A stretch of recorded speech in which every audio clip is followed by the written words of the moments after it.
Bonjour, je vois mes étudiants qui me sourient.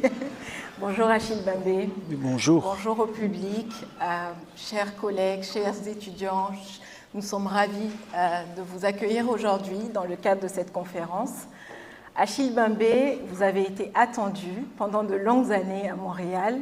C'est un plaisir aujourd'hui de vous recevoir, puis d'engager cette discussion avec vous en compagnie de Pascal. Je suis sûre qu'on ne pourra pas vous poser toutes les questions aujourd'hui, mais nous avons essayé avec Pascal de regrouper les questions qui nous semblaient être assez essentielles à vous poser lors de ce passage à Montréal. Et donc, on va rapidement rentrer dans le vif du sujet pour pouvoir vous donner aussi la parole plus tard pour les questions. Je vais commencer par quelque chose qui ne va pas vous étonner. C'est de la post-colonie. C'est un ouvrage qui nous a tous marqués, toutes et toutes. C'est un ouvrage majeur aussi de votre pensée, dans la mesure où, non pas seulement dans cet ouvrage, mais dans la plupart de vos travaux, vous accordez une place essentielle à ce que vous appelez à la pensée de la responsabilité.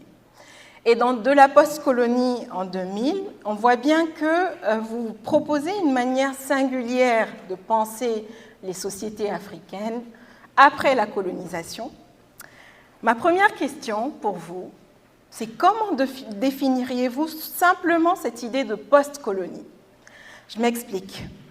Comment cette approche se situe par rapport aux perspectives post-coloniales pour comprendre notamment la manière dont les héritages coloniaux ou ces héritages continuent d'agir aujourd'hui en Afrique et dans le monde? C'est une question qui se pose d'autant plus que l'approche post-coloniale dans les travaux récents ou dans la période contemporaine continue de faire l'objet d'une discussion, de débats théoriques, de points de vue de divers auteurs. Souvent, on entend la critique poignante ou la critique dépeinte derrière cette approche qui sonnerait le glas du militantisme. Donc c'est une provocation aussi, en même temps une question qui est reliée à l'approche ou aux penseurs post-coloniaux, mais en même temps à de la post-colonie, qui est différent.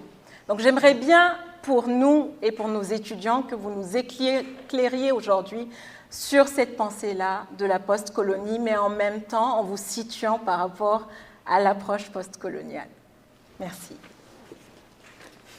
Okay. Premièrement, je dois vous dire à tous et à toutes le bonheur que j'éprouve à être ici. Je viens de passer quelques jours à Ottawa et je suis en chemin vers Johannesburg où j'habite depuis 25 ans.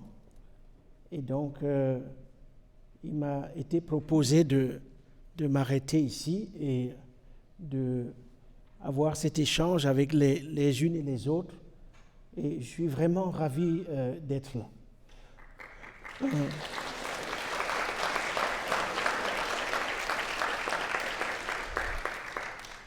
La chaise que j'occupe n'est pas, ma position n'est pas la meilleure parce que je dois évidemment regarder mes interlocutrices et j'aimerais en même temps regarder chacun et chacune d'entre vous droit dans les yeux et c'est pas très facile à naviguer, mais enfin, on va essayer. Est-ce que ce serait confortable ici ? Non, c'est bon, je vais me contenter de ma place.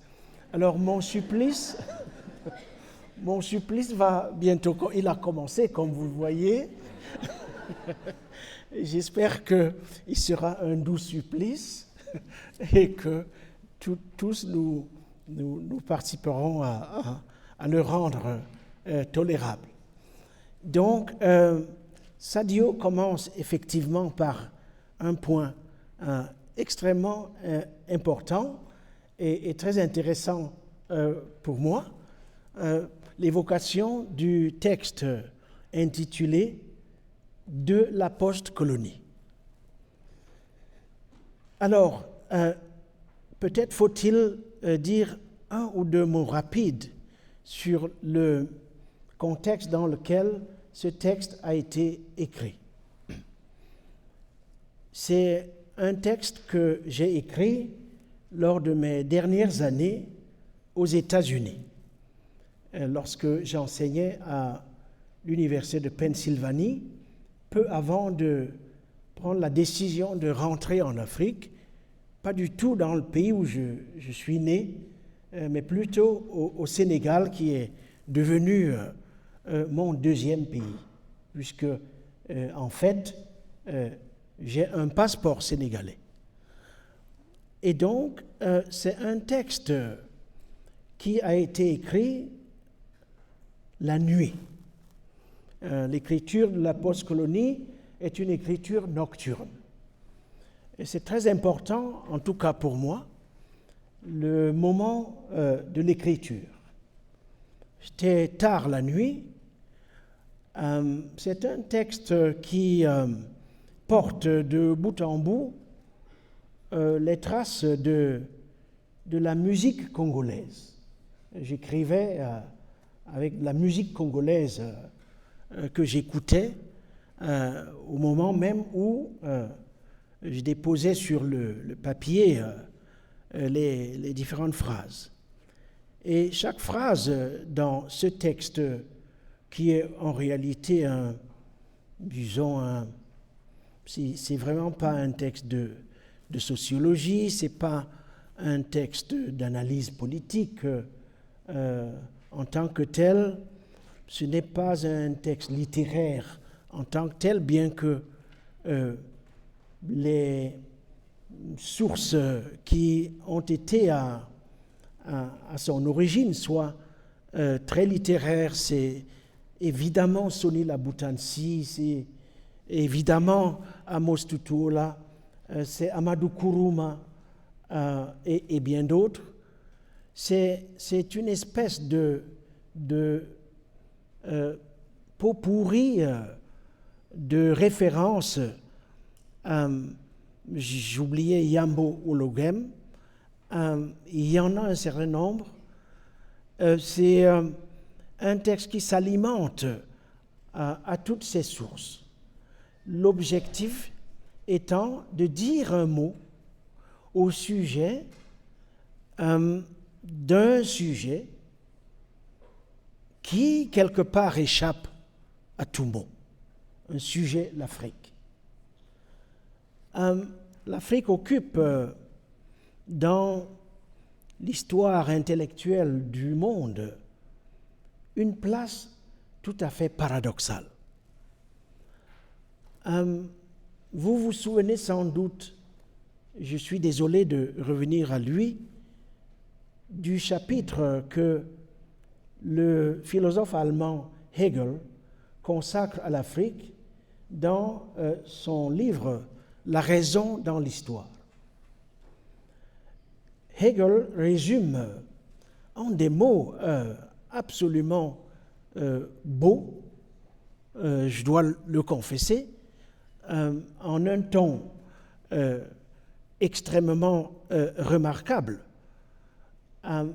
Le paradoxe de l'Afrique, vécu ou perçu sous son regard, mais aussi sous le regard de bien d'autres, comme effectivement le lieu de naissance du négatif, le lieu du rien. C'est-à-dire que l'Afrique, c'est l'équivalent du rien. Si vous voulez dire, nommer le rien, vous évoquez l'Afrique. Et donc, elle occupe, l'Afrique, cette place dans l'histoire de la pensée, l'histoire de la connaissance, à un point tel que, pour en parler, il faut devenir idiot. Tout à fait. C'est le lieu où la raison, c'est le cimetière de la raison. Alors vous le voyez évidemment dans tous les discours des grands philosophes occidentaux en particulier. Des sommités lorsqu'il s'agit de réfléchir sur à peu près tout, la raison, l'être, l'essence, le divin, le beau, l'art, etc. Mais dès qu'il s'agit de l'Afrique, ils perdent la raison. Ils ne savent plus raisonner. Et donc, de la post-colonie part justement de ce vide. Comment penser cela qui est acquis comme le lieu du vide où tout est anéanti, à commencer par cette faculté qui nous supposée nous distinguer de toutes les autres créatures, la raison. Donc, comment parler en raison? Est-il possible d'en parler en raison? C'est ça la question que se pose de la post-colonie. Et ce n'est pas en général la façon dont la pensée post-coloniale ou décoloniale, ce n'est pas généralement son point de départ. Son point de départ, c'est autre chose. De la post-colonie, le point de départ, c'est celui-là. Ensuite, de la post-colonie, Sadio, tu évoques la pensée de la responsabilité, s'inspire énormément de l'œuvre et du travail de Frantz Fanon. En fait, ce qui caractérise Fanon, beaucoup de choses le caractérisent, à commencer évidemment par la beauté de sa langue. Il est en fait l'un de nos grands écrivains. Je parle de la beauté de sa langue, je devrais parler de la puissance métamorphique de sa langue. Sa langue, c'est une langue qui sert à creuser. C'est une langue qui s'attaque à la pierre et qui s'efforce de tailler la pierre de telle manière qu'elle se transforme en bijou pour la pensée, pour l'esprit, mais aussi en arme dans la lutte qui nous oppose à ce que Fanon appelait la bête. Et par la bête, il entendait évidemment le colonialisme. Et donc, de la post-colonie est en dialogue serré avec Frantz Fanon. Autour de deux questions, la question de la raison dans un monde caractérisé par la déraison, dans un monde où domine effectivement la déraison, et deuxièmement, la question de savoir comment se raconter, mais au futur, non pas au passé. Évidemment, le passé est pris en considération, mais comment se raconter au futur lorsque on sort des griffes de la bête. Fanon a des définitions extrêmement vivantes du colonialisme, dont beaucoup ne figurent pas du tout dans la pensée dite décoloniale, ou encore la pensée postcoloniale. Par exemple, il dit du colonialisme qu'il s'agit d'une vaste entreprise de dépouillement. Moi, la thématique du dépouillement, je n'ai pas tout lu en matière de théorie postcoloniale ou décoloniale, mais il ne me semble pas que le concept de dépouillement, qu'est-ce que cela veut dire de dépouiller, que cela ait fait l'objet d'un travail de fond. Fanon dit également du colonialisme qu'il est une bête qu'il faut asphyxier, c'est-à-dire une bête à laquelle il faut couper la faculté de respiration. Vous voyez très bien comment le langage utilisé ici est très vivant, très suggestif, très, comment dire, organologique, si vous voulez. Il en parle comme également d'une vaste entreprise de obscurcissement du langage. Je pourrais vous donner plusieurs exemples dans ce sens-là, mais cela vous donne une idée de la manière dont, au fond, de la postcolonie n'est pas véritablement un traité décolonial ou postcolonial. C'est une tentative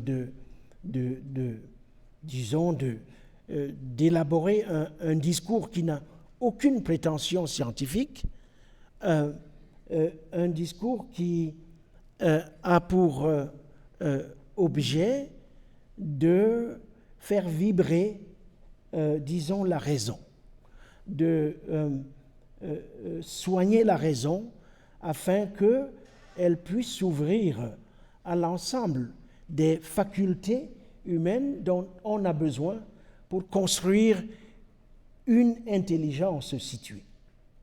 Et donc, c'est les facultés critiques, c'est les facultés de sensation, c'est la capacité de se relier, c'est la capacité d'entendre, d'écouter, de voir, d'éveil de tous les sens. Et le livre, il est comme ça. Je suis vraiment désolé d'avoir insisté longuement sur tout ceci, mais c'est parce que tu as posé une question qui me paraît absolument centrale pour qui voudrait comprendre un peu le lieu d'où je parle. Voilà. Merci. Tout le monde m'entend? Merci beaucoup, Achille Mbembe. En fait, j'aimerais poursuivre sur Fanon, puis tout ce que vous dites rappelle l'aspect curatif, en fait, de la pensée puis de la thérapie chez lui. Mais je vais peut-être suivre le plan, parce que, comme on disait, c'est un marathon, donc on va s'accrocher. Et pour vous amener vers politique de l'inimitié, où vous affirmez, en fait, que la suspension du droit n'est plus l'exception, mais la règle. Et vous dites même que, en fait, la guerre constitue le sacrement de notre époque. Puis à ce titre-là, quand on regarde l'actualité, on est un peu terrifié de voir à quel point votre concept de nécropolitique apparaît tout à fait actuel. On peut penser au fait que les vies sont hiérarchisées, instrumentalisées, compartimentées, assassinées, que les corps sont affamés. On peut penser à ce qui se passe au Soudan, en Iran, en Palestine ou dans la Méditerranée. Donc, les lieux sont nombreux, mais ça suscite peu ou peut-être pas assez de scandale, hein, ce que vous dites sur le fait que les morts n'appellent pas d'obligation ou de sentiment de responsabilité. Puis de l'autre, on voit une augmentation des régimes autoritaires, de l'extrême droite, qui se structure autour d'une division et peut-être même d'une passion pour l'insécurité, la peur, ce désir d'apartheid dont vous parlez.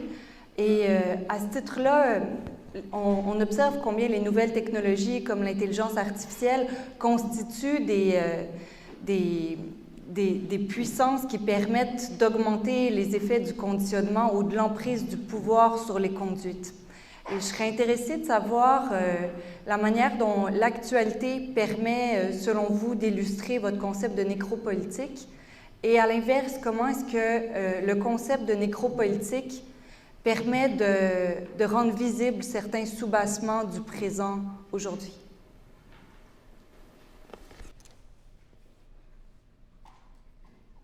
Alors,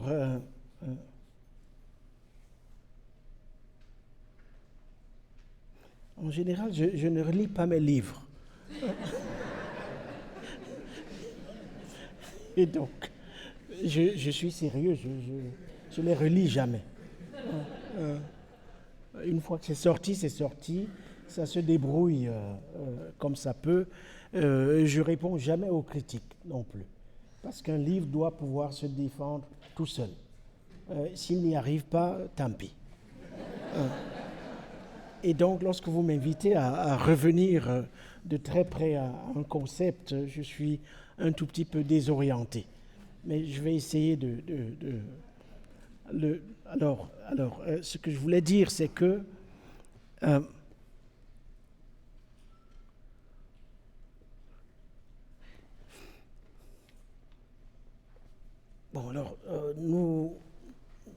nous regardons un peu le monde à partir du lieu où nous sommes situés.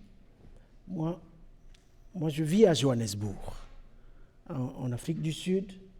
Je travaille en Afrique, je voyage beaucoup en Afrique. Et le monde actuel, tel que vu de l'Afrique, est un monde, est une concaténation de paradoxes, à commencer par l'Afrique du Sud elle-même. C'est un noyau de contradictions et de paradoxes. On y voit à l'œuvre les forces de destruction qui prennent des formes diverses, qui sont libérées et qui se déploient avec une vélocité, une densité rarement vue, en tout cas au cours de ce siècle.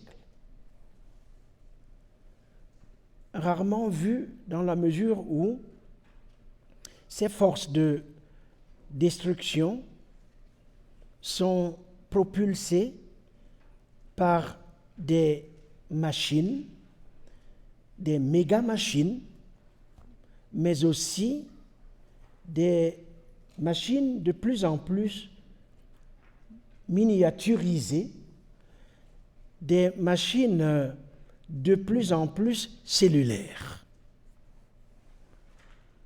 Et ces machines de destruction ne s'attaquent pas seulement au territoire physique, aux espaces de vie, aux lieux d'habitation, aux milieux de vie. Elle ne s'attaque pas seulement à appelons cela, une classe de corps stigmatisés dans la mesure où ce sont des corps sélectionnés et identifiés et ordonnés, si vous le voulez, à la destruction. Pas de façon erratique, mais de façon de plus en plus algorithmique. Une sélection algorithmique par la voie de tous ces instruments numériques, la plupart relativement invisibles, mais dont les manifestations dernières se traduisent évidemment par des bombardements, en général à haute altitude, mais en réalité au plus près des corps et des objets. Laissant évidemment tout cela derrière un amas de destruction et de ruine, avec des millions de gens qui aujourd'hui sont condamnés à vivre au milieu de ruines. Leur habitation complètement réduite en poussière. Je parle des habitations parce que dans l'histoire de la civilisation humaine, un des premiers gestes civilisateurs consiste à se bâtir un abri. Toute l'histoire de l'architecture, c'est de cela qu'elle témoigne. Et donc la destruction des maisons est un acte barbare par essence. Et donc c'est ce que l'on voit. C'est des sols contaminés c'est évidemment le ventre de la terre lui-même ouvert, en quête évidemment des ressources critiques qui aujourd'hui permettent de libérer le potentiel technologique. La technologie elle-même étant devenue, disons, quelque chose de entièrement phénoménal dans le sens philosophique du terme. Donc voilà un peu le monde tel que perçu du continent. C'est-à-dire justement d'assez loin, mais en fait le continent, il n'est pas si loin que ça, il est là. Il est à la fois loin et près. Et donc, lorsque j'écris le texte nécropolitique au début des années 2000, en fait, tout cela ne s'est pas encore manifesté. Le texte nécropolitique est écrit au lendemain des attentats de New York. Mon ami Sidney m'en parlait hier à titre personnel et voilà qu'au fond, on a là une histoire qui n'est pas vraiment commune, mais en fait qui se recoupe quelque part. Et donc c'est écrit à un moment où les États-Unis en particulier inaugurent cette phase de notre histoire récente qui est la phase de la guerre sans fin. C'est-à-dire ces espèces de guerres qui sont des guerres préemptives, on attaque avant d'être attaqué, et ce sont des guerres il n'y a pas de cessez-le-feu, il n'y a pas de signature d'un traité de paix, ce sont des guerres infinies. D'où le terme, la guerre est devenue le sacrement de notre époque.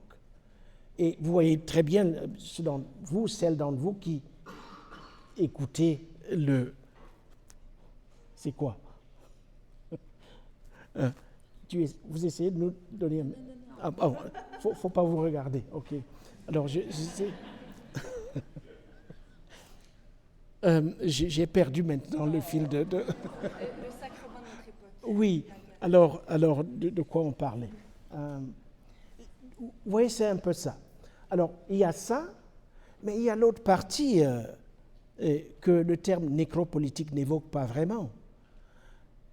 Moi, si vous me demandez de vous donner une définition de l'Afrique, je la donnerai en 2 mots.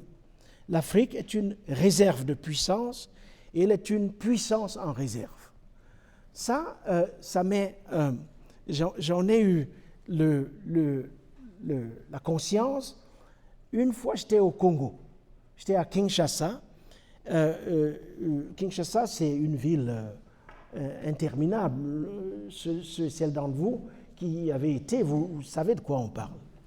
Et le dernier jour, je me suis dit quand même, je suis venu au Congo et je n'ai pas vu le fleuve Congo. Il faut que j'aille voir le fleuve Congo.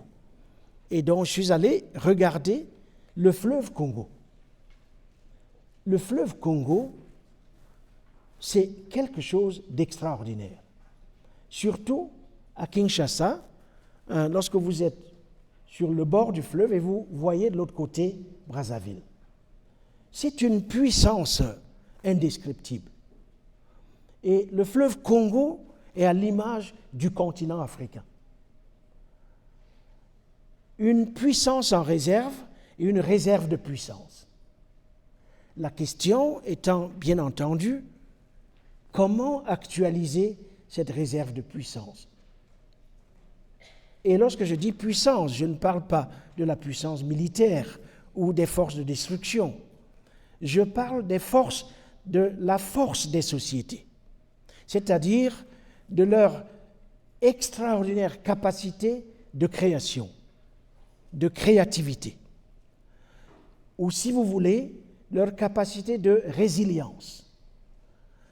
Et quand je voyage en Afrique, je vois ça partout. Je vois sourdre cette puissance, cette volonté de vie, cette résistance aux forces de destruction qui se traduit dans le langage du quotidien lorsqu'on prend la peine d'écouter les gens, lorsqu'on prend la peine d'écouter la musique, lorsqu'on prend la peine de s'intéresser aux romans, aux œuvres d'art, à toutes ces manifestations de l'esprit qui tentent d'échapper au règne du colonialisme. Mais le colonialisme en tant que colonisation du vivant, parce que c'est l'étape à laquelle on se trouve aujourd'hui. Une colonisation de type moléculaire qui s'attaque au port même et au flux de vie.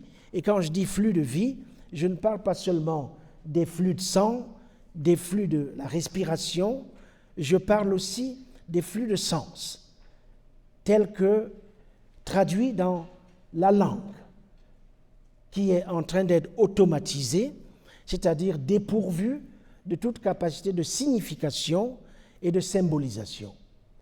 Et donc, c'est cette menace à nos capacités de faire symbole, c'est-à-dire de tisser des liens, c'est à ça que je fais référence aujourd'hui. Je ferai référence aujourd'hui s'il me fallait à tout prix utiliser le terme nécropolitique ou inimitié, tous ces concepts développés au fond avant que je ne commence à travailler pour la fondation de l'innovation, pour la démocratie qui m'éloigne de plus en plus disons, de l'académie dans son sens classique. Voilà. Merci Achille. C'est tellement enrichissant. Moi, je passe un réel bon moment.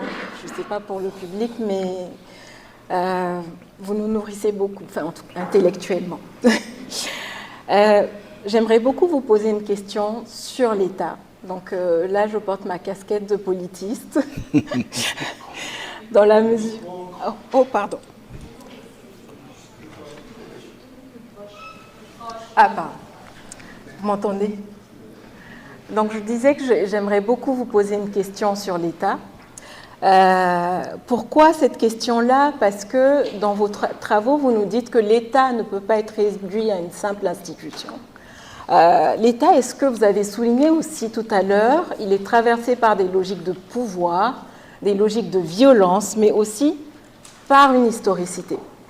Et donc la question, c'est de comprendre comment est-ce que dans notre contexte contemporain, où tout ce que vous venez de souligner, on est dans des contextes d'extrême violence, de répression, de difficultés d'autonomie pour certaines populations, de dépossession, de dépouillement, etc.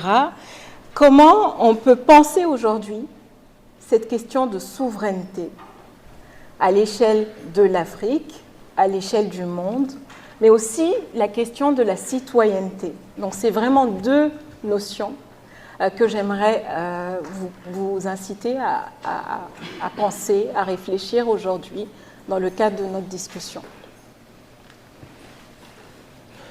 Moi, ce que j'ai appris au cours des... Alors, il y a ce que j'ai écrit, disons, jusqu'à récemment, c'est-à-dire... disons jusqu'à 2016, brutalisme. Donc vous avez cette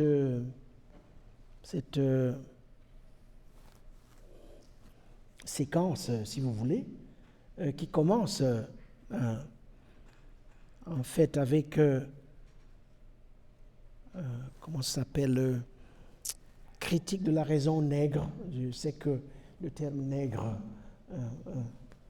est un terme un peu suspect ici, mais enfin, je l'utilise dans le sens même où Césaire, Senghor et les autres l'ont utilisé dans ces années-là. Donc, il y a une séquence qui va de critique de la raison nègre, politique de l'inimitié et brutalisme. Après, évidemment, il y a la communauté terrestre. J'espère qu'on on dira un mot au sujet de celui-là qui relève d'un tempérament relativement différent, si on veut penser ainsi. Et donc, c'était quoi le sujet? Ah oui, l'État, voilà.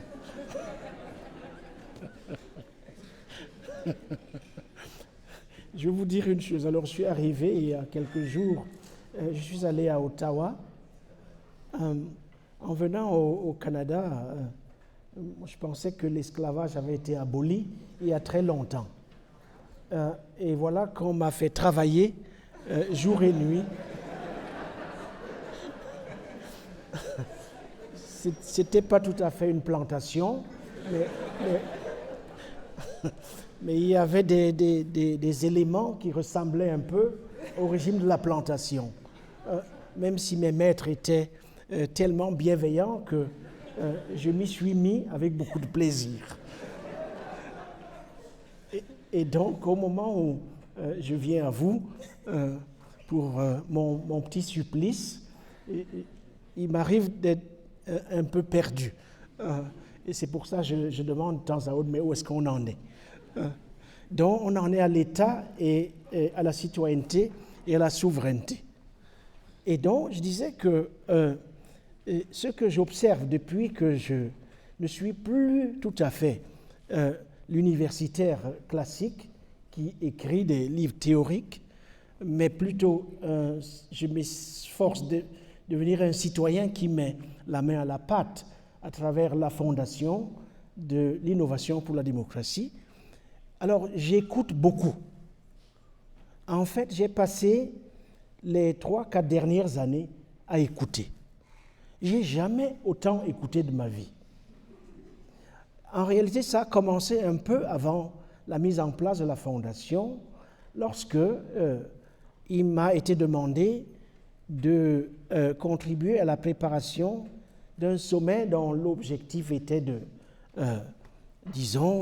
repenser la relation entre l'ex-colonisateur, la France, et le continent.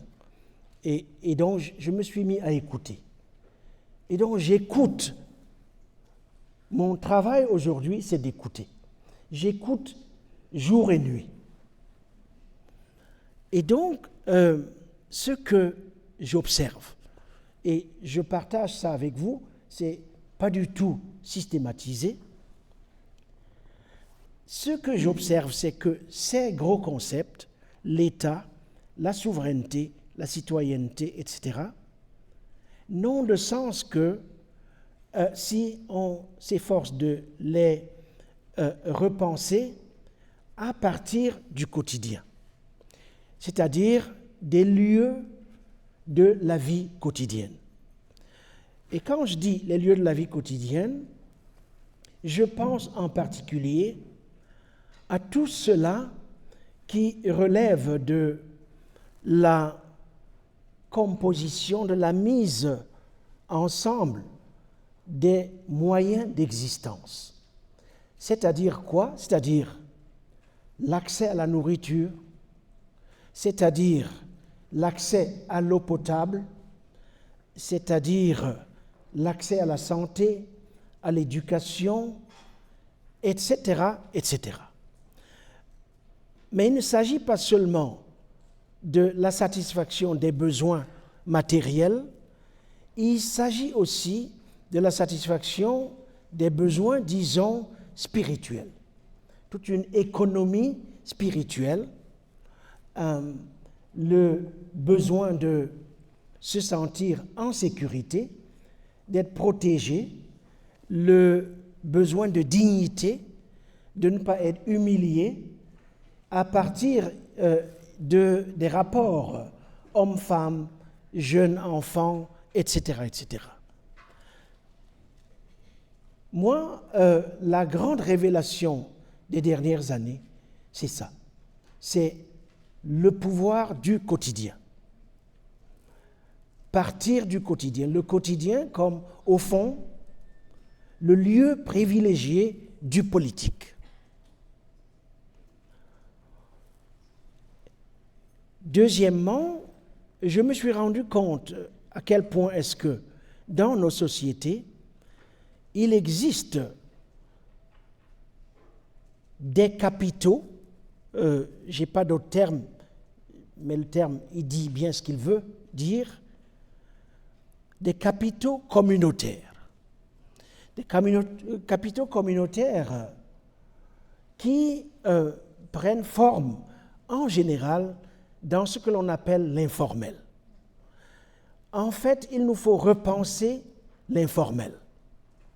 Parce que dans l'informel se trouvent des gisements, des possibilités, comment faire l'économie, comment organiser une maisonnée, comment tisser des liens, réparer des liens, parce que les liens sont absolument importants pour le politique.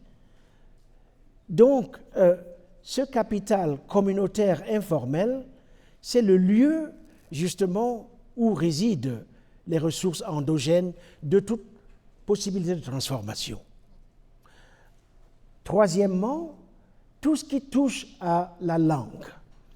Je dis la langue, je devrais dire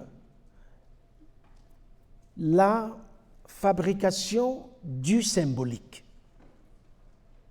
Il y a une énorme demande de symboles aujourd'hui chez nous, mais je pourrais dire ailleurs aussi, dans un contexte où tout le discours que l'on entend porte sur les outils, sur l'argent, comment en faire davantage, sur la défense, sur les questions militaires, les parts de marché, les sources d'approvisionnement, etc., etc. Tout porte sur les outils et très peu porte sur les finalités. Il y a un gros vide, absence de réponse quant à la grande demande symbolique. Et donc, lorsqu'on écoute les gens, ils essayent d'y répondre, on le voit très bien. On le voit à Kinshasa, on le voit à Lagos, on le voit à Dakar, etc. Moi, je pense que toutes ces catégories politiques, du langage politique, de la science politique, institutions, État, citoyenneté, souveraineté, etc., il faut les réinterroger, mais à partir justement de ces lieux du quotidien, de ces milieux de vie, où ce qui se joue, c'est la relation, le fait que sans la relation, rien n'est possible, en tout cas dans nos cosmogonies africaines. Par opposition aux métaphysiques occidentales qui prêtent attention à la question de l'identité, c'est-à-dire l'être, l'essence. Vous regardez tous les grands titres, l'être et le temps, par exemple, Heidegger. C'est toujours l'être quelque part, et puis le reste. En Afrique, moi, ce que j'observe, c'est que c'est la relation qui vient avant tout. C'est la relation et le reste. Chez eux, c'est l'être et le reste. L'être et le temps, mais qui d'autre là Sartre, je ne sais plus quel est le titre de... L'être et le néant, voilà, justement. C'est toujours l'être et quelque chose. Chez nous, c'est vraiment différent. Et donc, en fait, on peut relire tout cela de façon nouvelle si, quelque part, je ne dis pas, on laisse tomber tout ce dont on a hérité de la tradition occidentale, mais la tradition occidentale, à elle seule, ne suffit plus à aider l'humanité à répondre aux grands défis planétaires qui, aujourd'hui, ne peuvent être abordés qu'ensemble, en commun. Donc on pourrait passer toute la soirée ici. Je vois que Brandon... peut-être que si tu te mettais là-bas... Comme ça, je ne verrai plus le...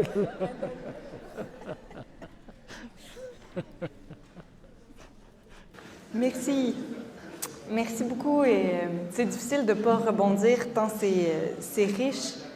Et ce que vous disiez, en fait, ça fait... Parce que Brandon, chaque fois que je veux démarrer, Oui, je sais. Il Mais- me demande les 15 minutes. Ah bon? Ah, c'est ta faute. OK, bon. Pardon. Pascal. Non, mais en fait, ce que je disais, c'est ce que vous disiez sur l'écoute, que ça fait 2 ans que vous êtes en train d'écouter, ça fait penser à Adorno, en fait, quand il fait la critique de la raison instrumentale occidentale, où il dit, en fait, la raison instrumentale occidentale crée une régression de l'écoute, une incapacité à écouter puis à être en relation avec le monde.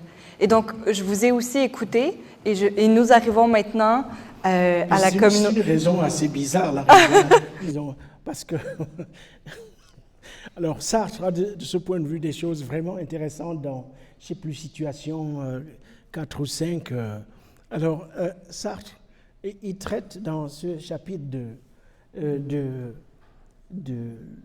l'anthologie de la... Ah non, il traite de Fanon. Vous savez, sa fameuse préface à l'œuvre de Fanon. Et à un moment donné, il observe. Sartre était quand même un type un peu... En anglais, ils disent mischievous. Il aimait bien taquiner les gens.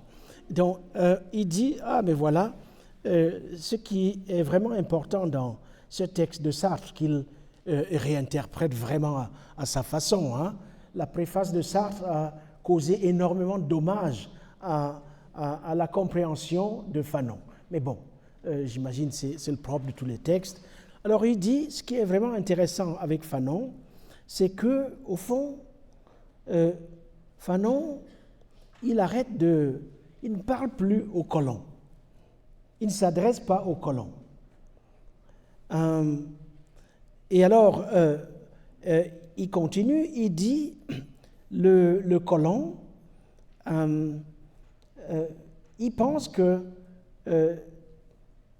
toute parole lui est due. C'est-à-dire que si vous le colonisez, vous ouvrez la bouche, vous ne devez parler que de lui.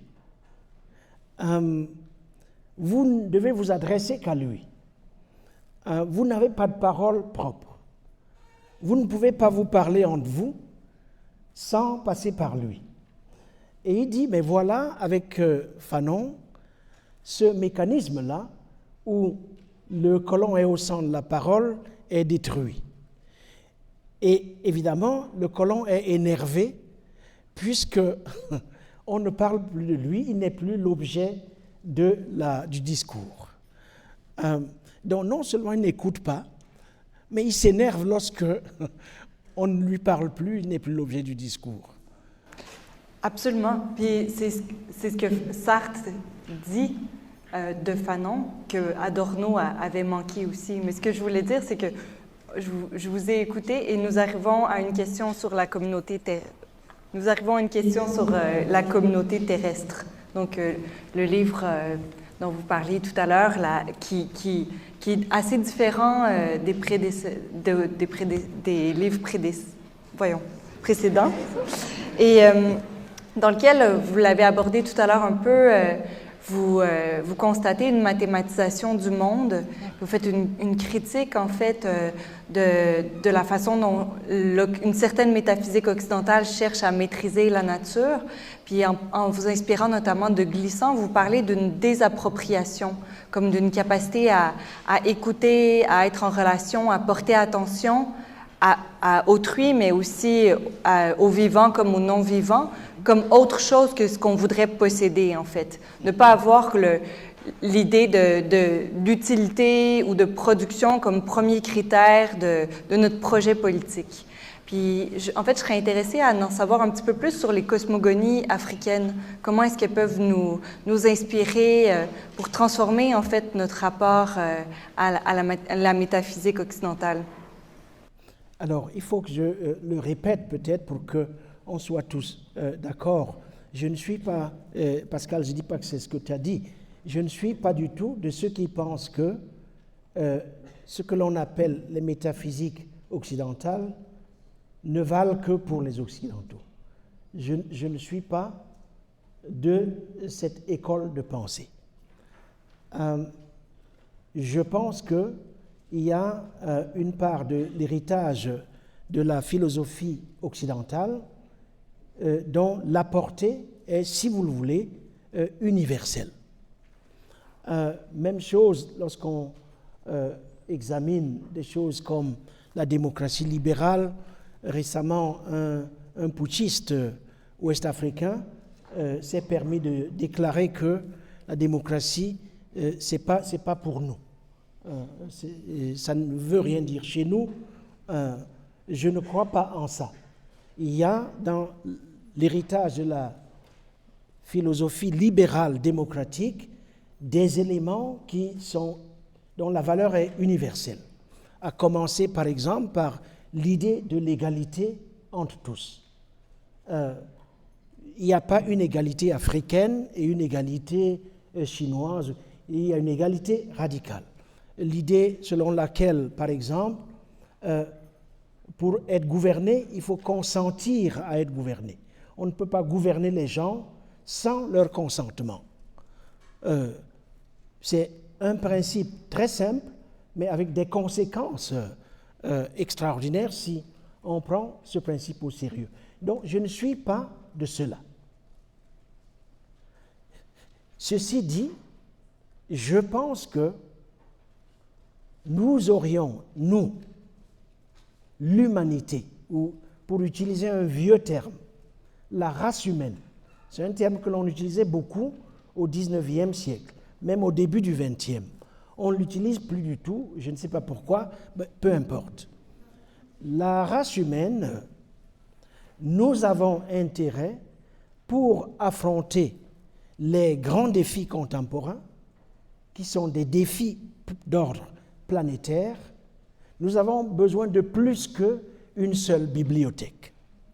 Nous avons besoin de plus qu'une seule des archives du monde. Nous avons besoin, pour reprendre le terme de Glissant, des archives du tout monde.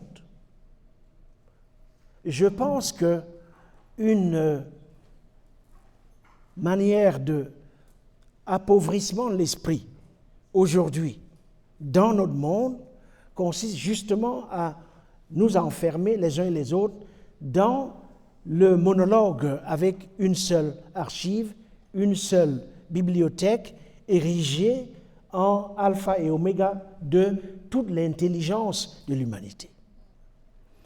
Et donc, une fois que l'on a posé ce principe de dépassement, en tout cas pour nous autres, de la bibliothèque coloniale, comme l'appelait Valentin Mudimbe, une fois qu'on a posé le principe d'une ouverture radicale à l'intelligence générale, alors on est obligé de prêter attention aux grandes cosmogonies de toutes les cultures et de tous les peuples.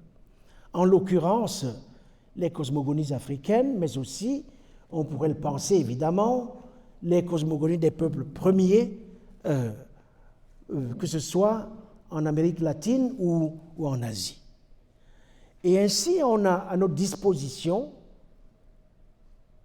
bien davantage d'outils pour poser les bonnes questions et éventuellement trouver les bons diagnostics.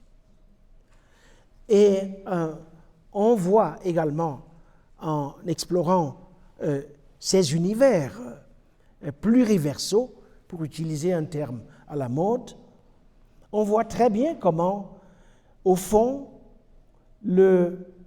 se raconter au futur, j'ai commencé par là, oblige effectivement à penser, mais différemment, à mettre dans le panier plusieurs options épistémiques. et à les supplémenter. Je ne sais pas si le terme existe en français, mais vous comprenez ce que je veux dire, à les compléter. Et donc, la composition, j'aime beaucoup le terme composition, la composition et la réparation de l'intelligence, aujourd'hui, exige effectivement que, quelque part, on accepte d'aller apprendre à d'autres écoles. Dans la communauté terrestre, c'était un peu l'exercice d'ascèse, si vous voulez, auquel j'essaie de me plier. En étudiant pendant quelques années, très attentivement, les cosmogonies Dogon. Le peuple Dogon, au Mali, est un des grands peuples du monde qui a inventé, qui a produit pendant des millénaires des savoirs absolument extraordinaires sur le vivant et sur la terre avec T majuscule. La terre comme quoi? La terre, évidemment, comme cela qui est totalement inappropriable. C'est-à-dire, vous ne pouvez pas vous lever un beau matin et dire, ben, moi, la terre m'appartient. La terre avec T majuscule n'appartient à personne, c'est-à-dire appartient à tous. C'est peut-être la seule entité dans l'univers connu qui ne vous exige aucun certificat de naissance. Elle ne vous exige aucun visa d'entrée ou encore de sortie. Et donc cette appartenance principielle, si vous voulez, originaire, fondamentale, on devrait pouvoir en déduire quand même une certaine conception de ce à quoi chacun a droit du seul fait d'être né, peu importe où. Vous naissez en Alaska, au Groenland, en Namibie, peu importe où vous êtes né, le droit de la terre vous autorise à jouir d'un certain nombre de droits fondamentaux, inaliénables et imprescriptibles. Donc voilà une façon de repolitiser, à partir des cosmogonies Dogon, une catégorie comme la Terre. Il y a plusieurs autres catégories. La catégorie de l'habitant, par opposition à celle de citoyen, parce que le citoyen, bon, c'est par rapport au citoyen, il y a un étranger. Il y a toujours un étranger. Alors que l'habitant, c'est exactement ce que, par exemple, dans la pensée de la libération en Afrique du Sud, dans la charte de la liberté, le tout premier article dit « L'Afrique du Sud appartient à tous ceux qui l'habitent ». La prééminence de l'habitant, c'est-à-dire du lieu de vie à partir duquel vous tissez des relations, vous soignez la communauté et on se souvient de vous une fois que vous êtes parti. On fait mémoire de vous, c'est faire mémoire de ceux avec lesquels on aura partagé une partie de la trajectoire de vie, devenant de ce point de vue le critère, disons, de l'appartenance ou non. Donc c'est complètement à l'opposé de tout ce dont on a hérité à partir de Schmitt. Le nomos de la Terre de Schmitt n'a rien à voir avec, par exemple, les cosmogonies Dogon.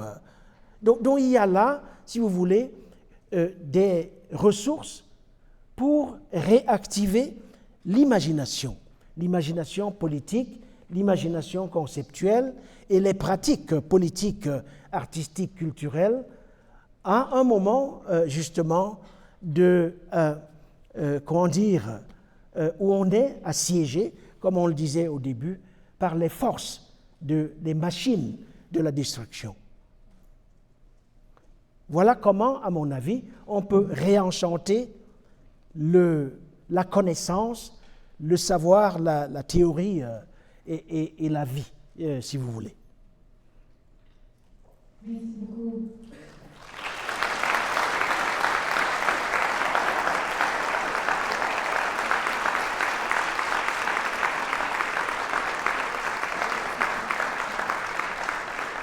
C'est fini. Ok. J'ai survécu à mon supplice. Il y avait une question, mais on s'est dit qu'on a... Oui. Mais il reste la salle. La salle. C'est pas fini. Non. Je croyais que c'était fini. Alors, comme je suis à côté de la personne qui donne le micro, je l'ai arraché. Moi, je vais préférer que la discussion continue parce qu'elle est vraiment très intéressante et inachevée. Et comme j'ai eu l'opportunité, je vais poser une question un peu en forme de provocation à Chine. Quand je faisais ma thèse, j'ai été un peu découragé en me disant, parce que je travaillais sur la question de la démocratisation, c'était au milieu des années 90. Et je voyais un peu votre positionnement sur la question. À la fois, cette idée qu'il ne faut pas faire de dichotomie entre l'élite et la masse, le fait que vous parlez de solidification mutuelle entre l'élite et la masse, le fait que beaucoup de gens s'illusionnent en pensant qu'il y a une masse qui veut la démocratie, des élites qui l'en empêchent. Et aussi, un autre texte dans lequel, si je me souviens bien, vous disiez la question démocratique est compliquée parce que ce qu'on voit là, ce n'est pas vraiment un décide, c'est moi qui utilise ce mot de démocratie, mais une sorte de lutte entre prédateurs qui n'aboutira ni à la démocratie ni à la liberté, quelque chose comme ça. Et donc, quand j'ai vu votre initiative de créer la Fondation de l'innovation pour la démocratie, je me suis dit, Achille me dit, nous rejoignons. Qu'est-ce qui s'est passé et comment vous voyez cette question démocratique aujourd'hui, au regard de ce qui a été écrit dans le passé sur, sur le rôle de bas, sur le fait que les deux se disaient dans un texte, ils se déforcent, quelque chose comme ça dans leur pouvoir, et le fait que moi, ma perception initiale, c'est que vous n'y croyez pas. Alors,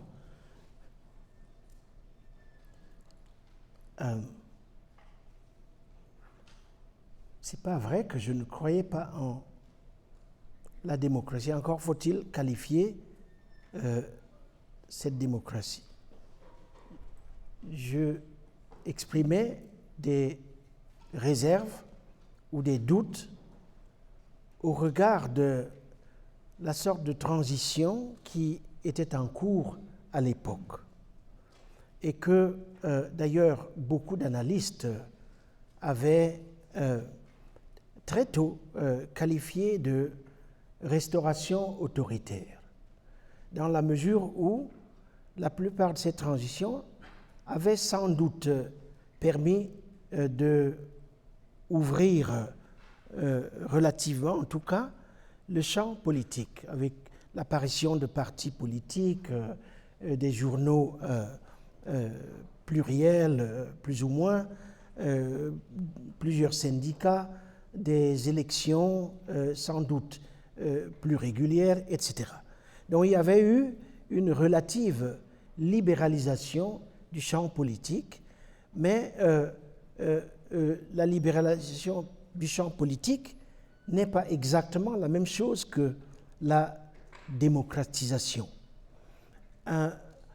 Si on est d'accord sur le fait que la démocratie est avant tout le résultat d'un certain rapport de force entre l'État et la société.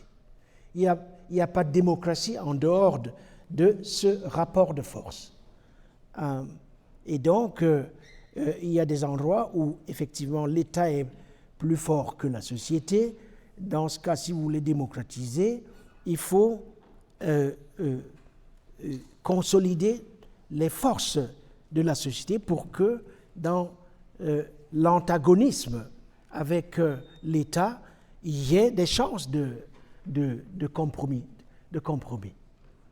Mais on ne démocratise pas là où la société civile, elle est gélatineuse elle n'est pas solide, elle n'est pas durable. Et c'est en partie ce qui s'était passé dans la plupart des États africains au début des années 90. Alors, on l'a bien vu, dans beaucoup de ces pays, il n'y a pas eu de... Je ne sais pas, je crois qu'il doit y avoir des Camerounais ici. Et donc...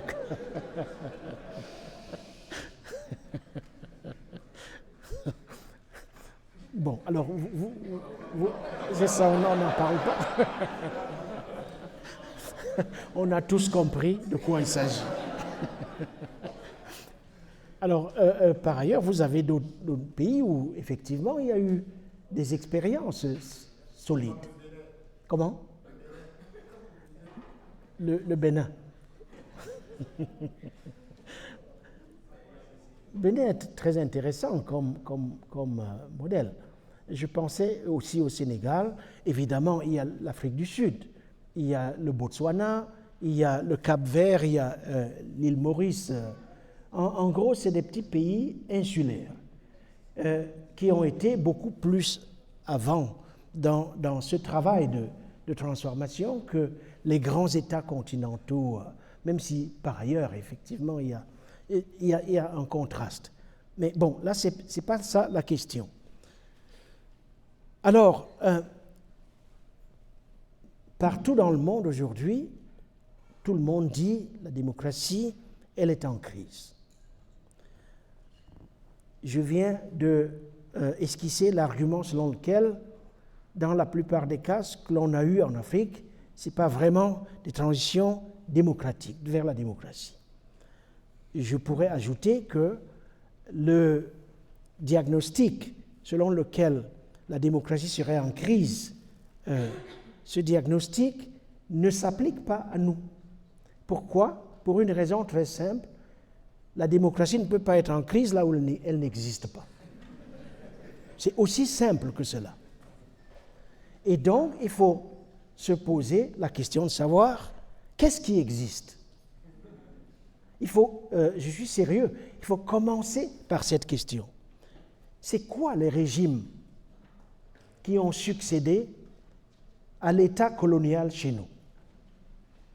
Quel nom est-ce qu'on peut donner à ces régimes? Quels concepts nous permettent d'appréhender leur nature, leur dynamique, les forces de leur reproduction dans le temps? On évoquait tout à l'heure le Cameroun, on pourrait évoquer d'autres. Les éléments qui permettent d'introduire des ruptures, quel type de rupture? Militaire, résultant de soulèvements armés, populaires, là où cela existe. Il nous faut engager un vrai effort de réflexion. Or, cela manque en ce moment. Il faut réarmer la pensée. Il faut un réarmement intellectuel pour que nous puissions saisir dans leur complexité les trajectoires politiques qui ne datent pas d'aujourd'hui, qui commencent à dater au moins d'un siècle, ou sinon plus. La vérité, c'est que depuis au moins la deuxième moitié du XIXe siècle, nous avons vécu en Afrique sous des modèles tyranniques. C'est ça la vérité historique.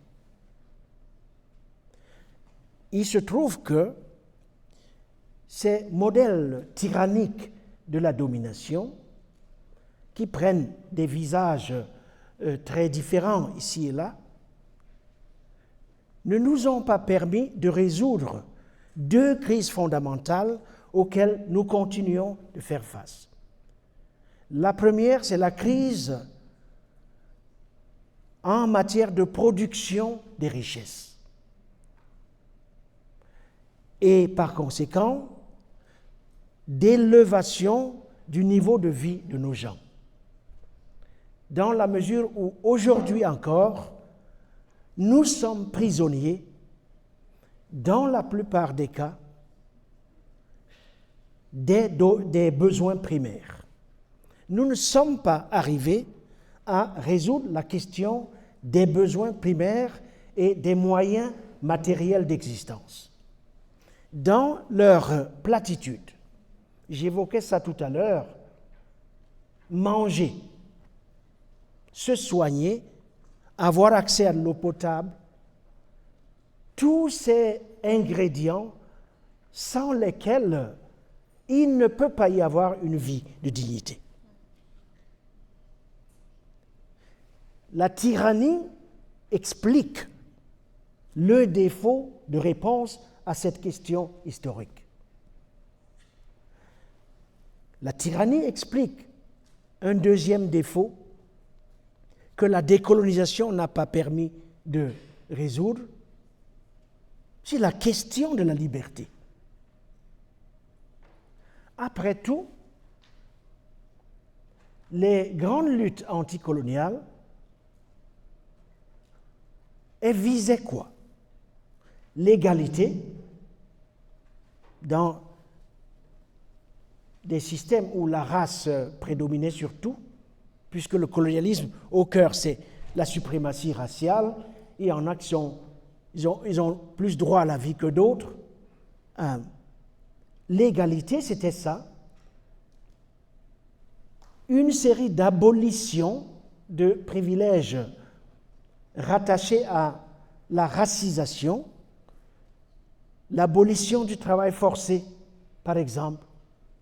Je ne veux pas remonter aux luttes abolitionnistes au moment de l'esclavage, mais la thématique de l'abolition allait de pair avec la décolonisation et la liberté, c'est-à-dire la démocratie. Or, ce qui s'est passé à partir des années 60, 50-60, c'est qu'il y a eu une bifurcation en décolonisation et démocratie. Et on s'est mis à opposer les deux. Contrairement aux luttes historiques qui avaient mené de front les deux projets. Et donc, on a fabriqué des fictions, démocratie à l'africaine, etc.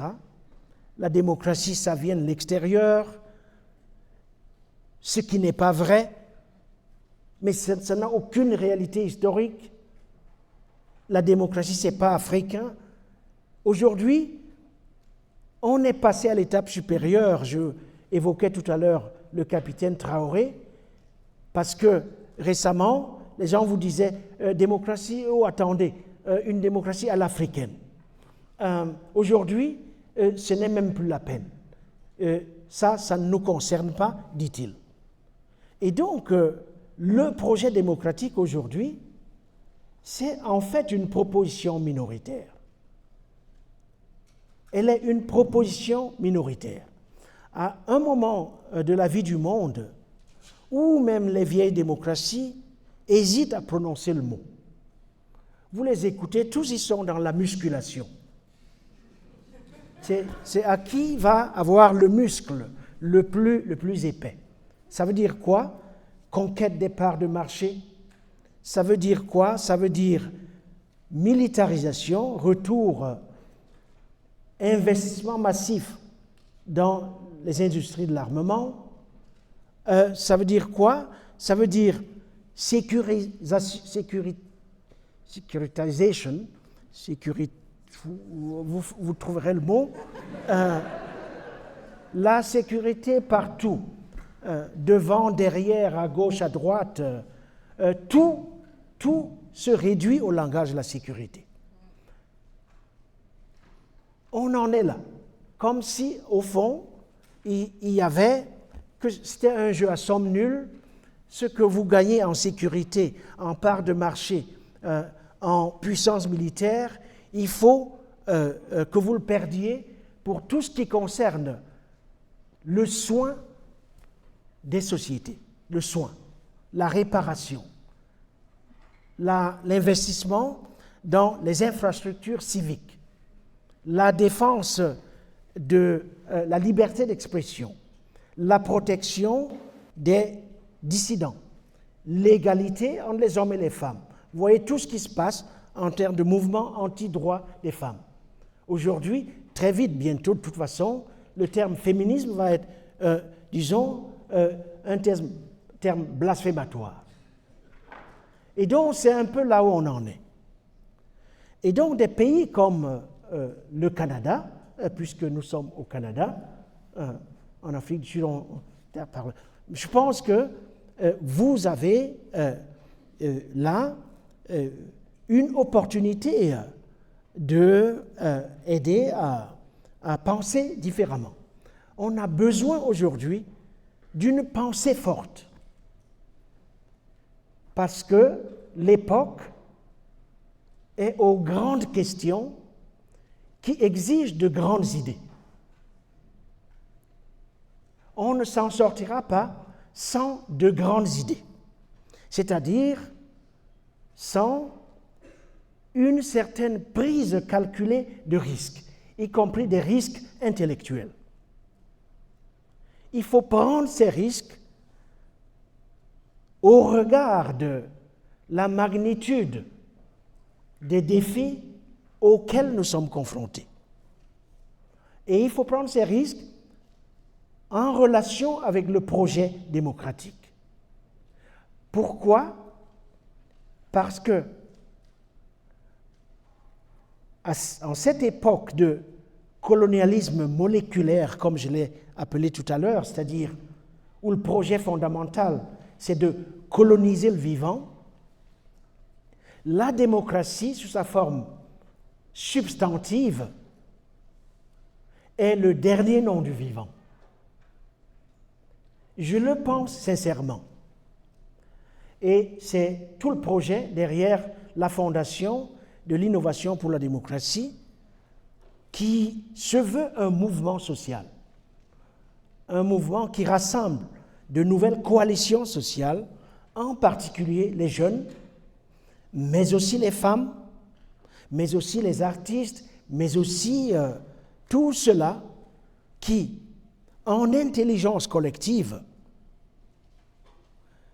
veulent transformer notre continent pour qu'il devienne son centre propre et, ce faisant, une chance pour l'humanité. C'est ça le projet, si vous voulez. Alors, qu'est-ce que ça a à voir avec les théories classiques de la décolonisation, de la souveraineté, etc. Ça, c'est une deuxième question que l'on abordera la prochaine fois quand je vous rends visite.